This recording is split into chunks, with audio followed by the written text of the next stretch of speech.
Hi, my name is Gabriel Schivone, and I'm here to ask your support for the upcoming flotilla to Gaza. I'm an undergraduate student and a passenger on the U.S. boat to Gaza.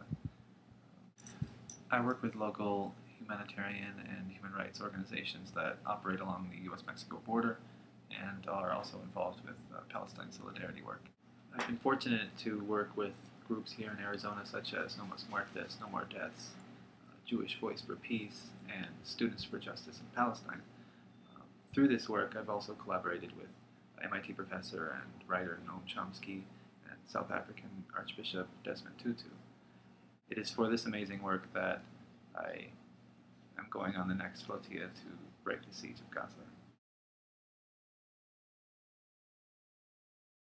In the 3-week attack over the New Year period of 2009, the Israeli military Operation Cast Lead killed 1,400 Palestinians and damaged or destroyed over 17,000 homes in Gaza.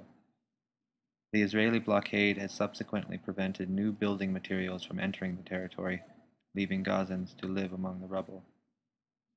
Furthermore, this illegal collective punishment of the Gazan people has left them entirely dependent on UN food and medical aid.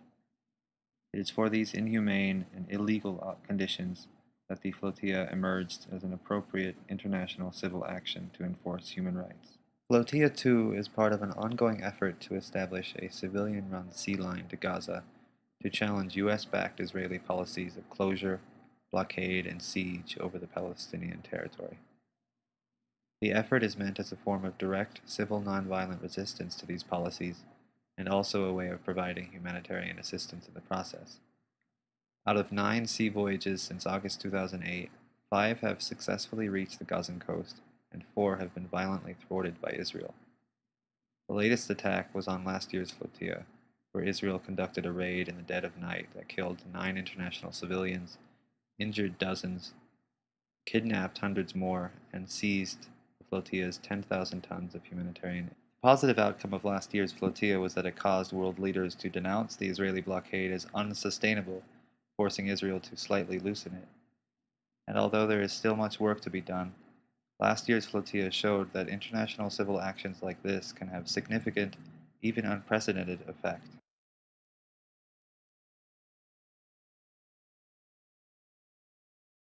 Why am I going on the flotilla?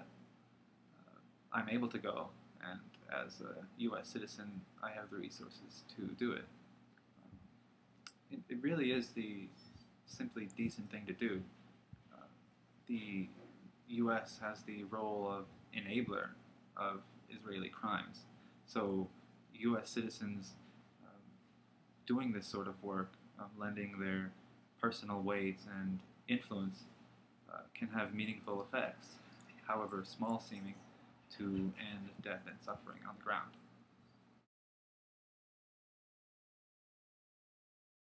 Basically, there are 3 things you can do to make my trip possible and successful. Um, the first 2 have to do with donations, which are greatly needed and will go toward trip expenses as well as purchasing humanitarian aid materials specifically needed or requested by Gazans. The third is simply writing letters that we'll deliver on the boat. One of the most dramatic and crushing things about the siege is how all aspects of life from in and out of Gaza are sealed off. And one of those is communicating with the outside world, or communicating with other Palestinians in other occupied territories such as the West Bank and East Jerusalem. So simply writing a letter and to a student, to a teacher, to anybody in Gaza will go a very long way to showing that showing Gazans that the world has not forgotten them and doesn't care.